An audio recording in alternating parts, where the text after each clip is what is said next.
3, 3, 2, 1।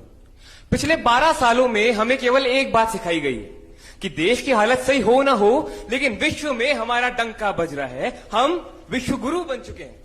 तो एक बात को तो बॉस मैंने मान लिया कि हम विश्व गुरु बन गए, पर मेरा एक सिंपल सवाल है, किसी भी देश की फॉरेन पॉलिसी उसके आउटकम से आती है या उसके स्लोगन से?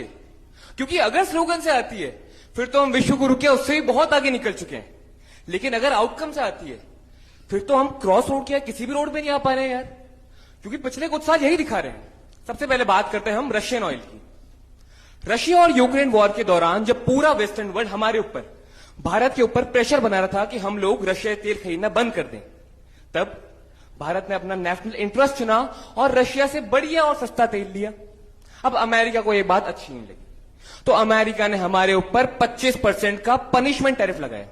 पनिशमेंट, हम कोई गुनाह कर रहे हैं और अब अमेरिका हमें बताएगा कहां से तेल लेना है, कहां से नहीं लेना, किससे ट्रेड करनी है, किससे नहीं करनी है, कब करनी है, क्यों करनी है।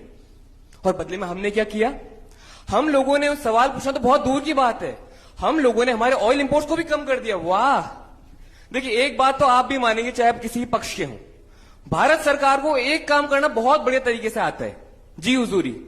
अमेरिका ने कहा ईरान से बिजनेस मत करो, हमने कहा जी हुजूर। अमेरिका ने कहा तुम हमारे लिए अपना agriculture sector, I repeat agriculture sector खोल दो, हमने कहा जी हुजूर। अमेरिका ने कहा हम तुम्हारे ऊपर 18% और तुम हम पे केवल 0%, तब भी हमने क्या कहा?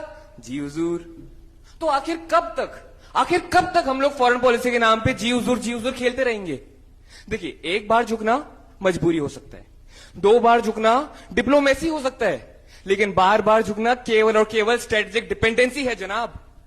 अंत में बस इतना कहना चाहूंगा कि झुककर जो लिया जाए वो सम्मान नहीं होता, और डरकर जो लिया जाए वो निर्णय महान नहीं होता है।